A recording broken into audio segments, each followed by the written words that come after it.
Okay, kids, I'm beginning to tire. I didn't bring any water up here, but that's okay because we're getting a lot of stuff done. I hope this will be helpful to you.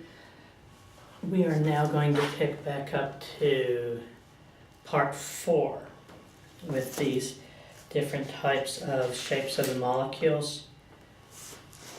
We're going to go back to this one. What we've done so far is we've done the ones that are based on the tetrahedral shape, where you have the central molecule surrounded by 4 pairs of electrons.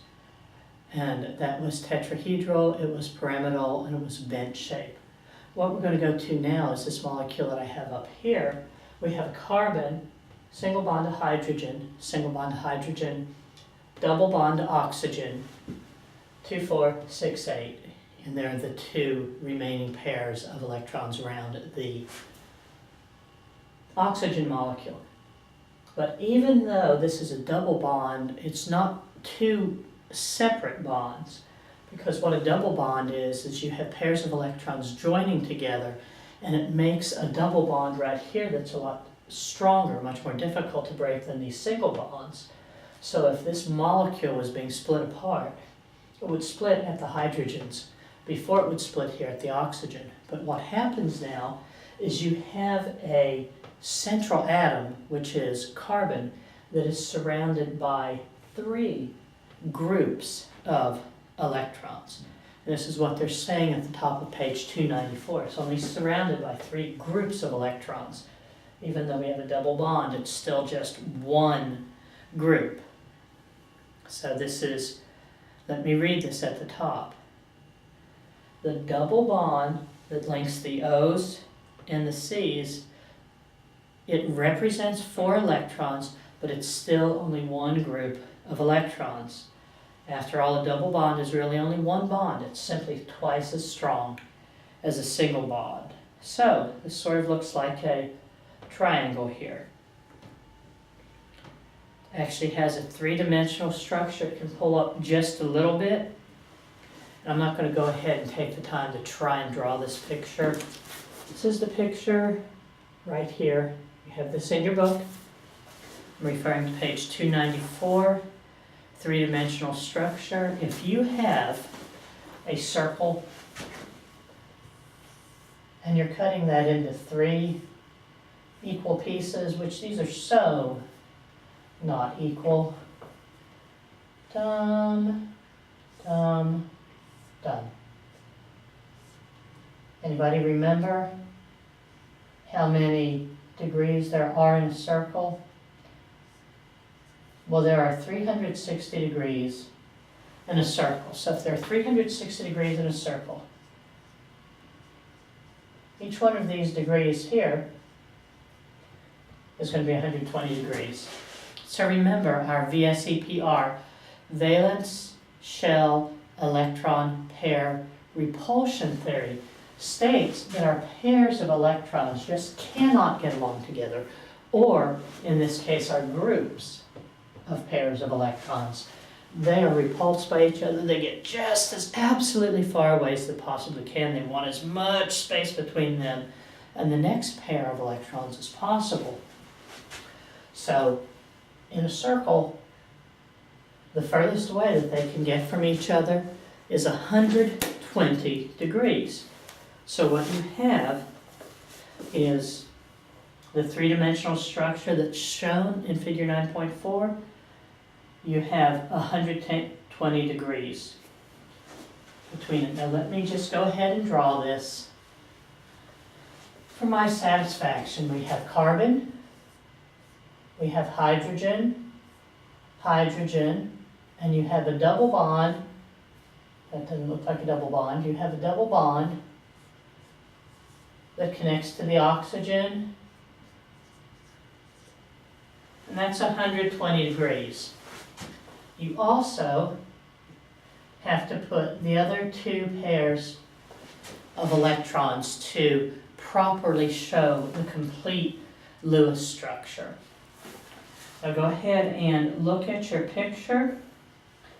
This is all in a plane. You know, we said it's 3 dimensions sometimes, but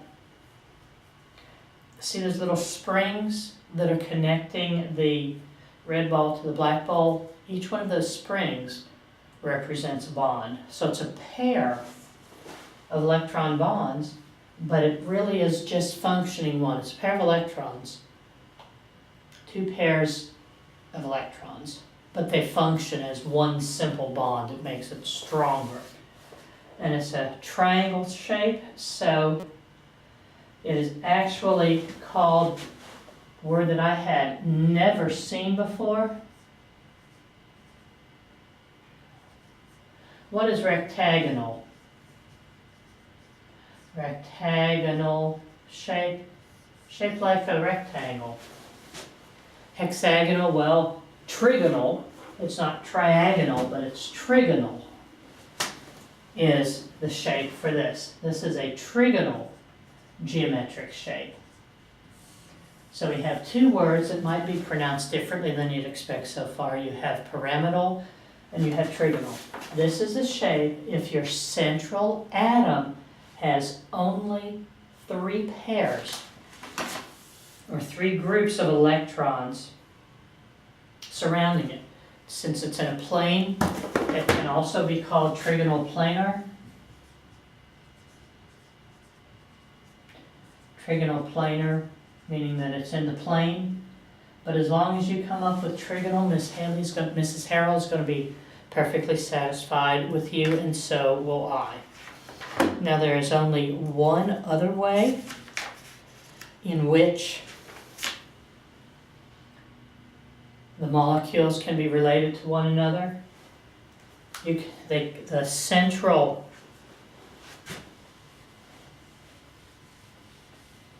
molecule can have two groups of electrons around it. If you have carbon dioxide, CO2, what you actually have is carbon double bonded to oxygen.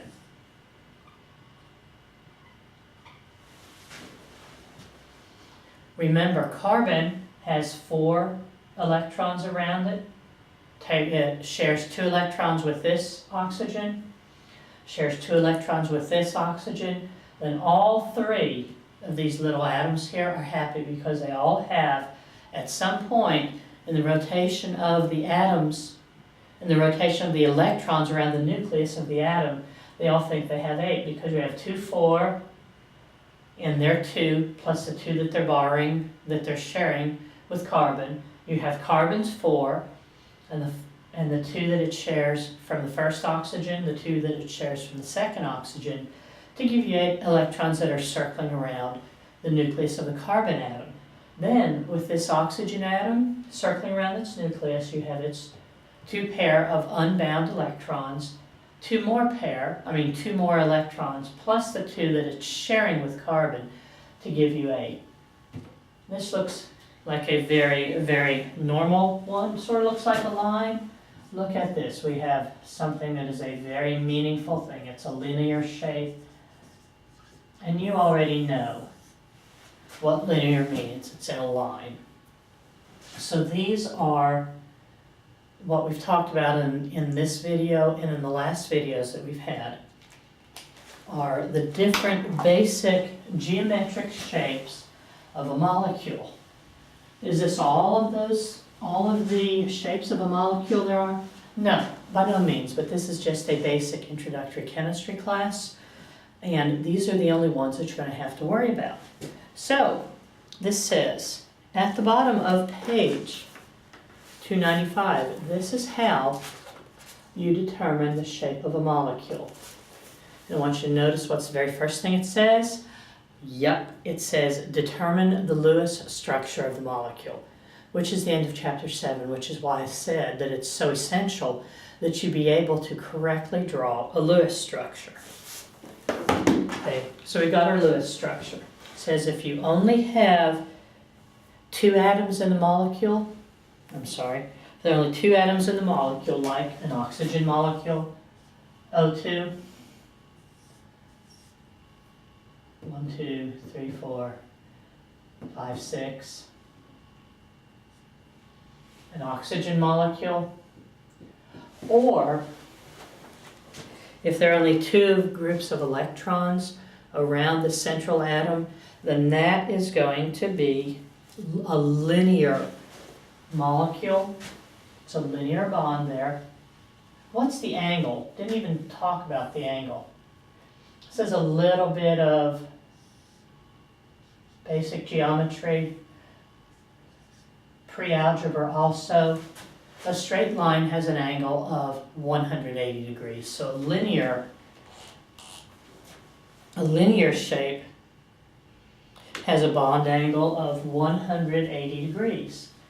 Now, let's move up and say that we have three groups of electrons that are surrounding that central. Okay, let me see. Two atoms or two groups of electrons. Two groups of electrons that surround a central atom. That is linear. The shape to that is linear. It's a 180-degree bond angle. That says bond angle. Now let's say that we have three groups of atoms. And I said atom, three groups of electrons around a central atom. Well, what are three groups of atoms around the central atom? That's going to be called, it's triangle, but it's not triagonal, it's trigonal. Or, more specifically, it's trigonal planar. You, however, don't need to say planar, but if you learn it, just go ahead and learn it and use it. The angle here, the bond angle there, is 1/3 of a circle, which is 120 degrees. Bond angle. Now you have four groups of electrons around a central atom.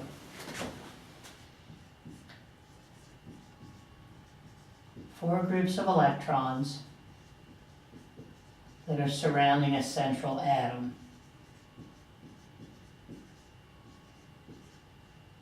Central is not spelled with an S, is it? Central atom. Okay. You can have a tetrahedral shape. Tetrahedral. What is a tetrahedral? Tetrahedral is a camera tripod with an up pole sticking up. It has a handle on that, and this says that there are four pairs of bonding electrons. Four pairs of bonding electrons. Tetrahedral has a bond angle of 109-degree bond angle. See if you can still see that. Yeah. 109-degree bond angle. Now what happens if you have three pairs of bonding electrons?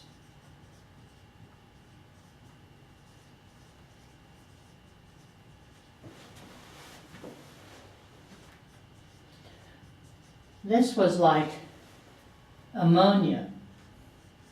N, H, H, H.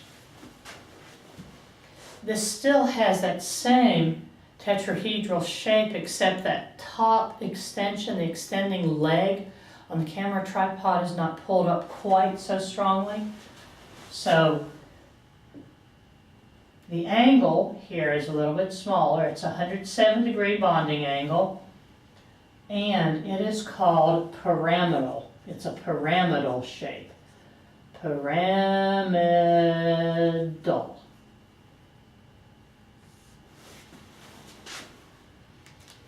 And what was our Lewis structure here for tetrahedral?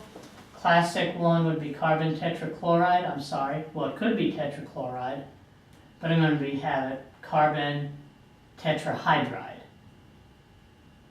think is what it's called. 4 hydrogens and 1 carbon. You have 4 pairs of bonding electrons here. You have 3 pairs of bonding electrons here. And the final number of bonding electrons that you can have would be 2 pairs of bonding electrons. 2 pairs of bonding electrons.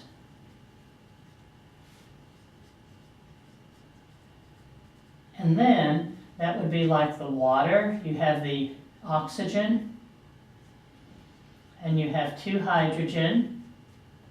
This is about 105 degrees.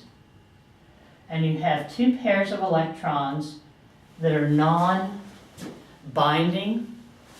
And this is what they call the bent shape.